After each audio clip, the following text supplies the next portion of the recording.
Our most valued family, friends and guests, especially our friends from around the world who have come from a long distance.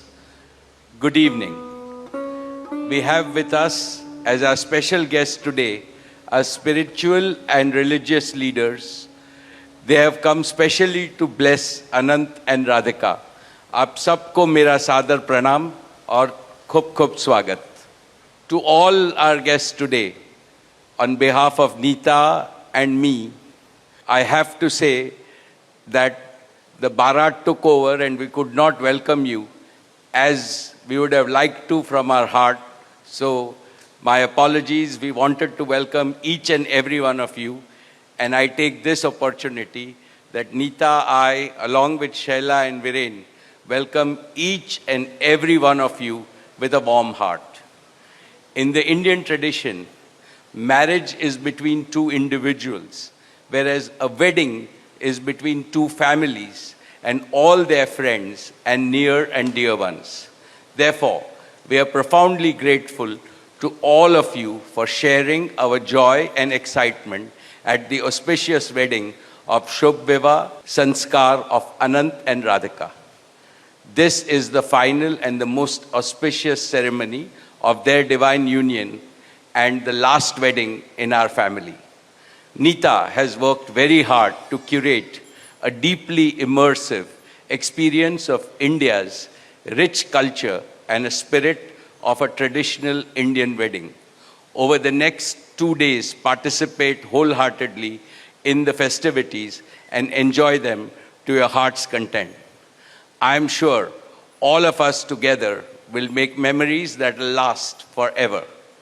I must say that we have started well. I was overjoyed to see many of you dance rapturously in the Bharat ceremony as a part of the groom's procession.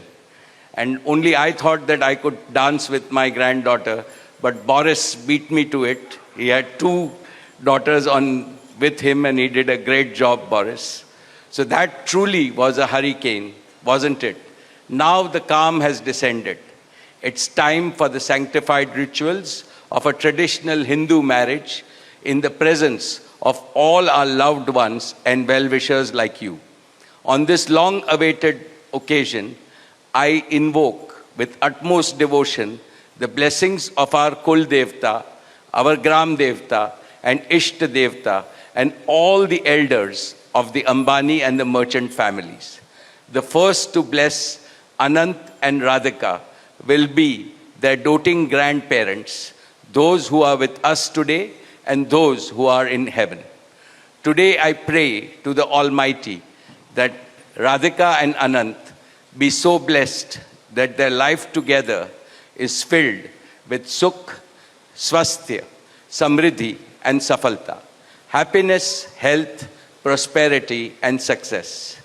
I also pray for the good health and the limitless happiness and the boundless success for each and every one present here and your blessings for Anant and Radhika. On this auspicious day, together with all of you, we invoke Panch Tattva, the 5 foundational elements of Mother Nature that nurture all life on planet Earth so that they offer strength and sustenance to the couple. सनातन धर्म में विवाह को जीवन का सबसे महत्वपूर्ण संस्कार मानते हैं. अनंत काल से विवाह व्यक्ति को समाज से, धर्म से और आध्यात्म से जोड़ता है. When marriage is performed according to the Sanatan Vidhi, it acquires the divinity of celestial unions. Just as Lakshmi resides in Vishnu's heart, Anant will always keep Radhika in his heart. This will make their married life beautiful, blissful, smooth, and cultured. The Vedas regard marriage as a duty towards humanity. Marriage is the basis of a family. Family is the basis of community, and community is the basis of society and the larger human family. Marriage thus becomes the most essential guarantor of the continuity, cohesion, and well-being and progress of the human race. Therefore, the matrimony of Anant and Radhika commits them to serve humanity as a whole. Friends, guests, ladies and gentlemen, the air is filled with spiritual aroma. Gods and goddesses have descended from heaven into this Vaikuntha Lok. All of you have settled. And now, with your blessings and good wishes, let us begin the most pious ceremony of Shubh Vivah. Thank you. Jai Shri Krishna.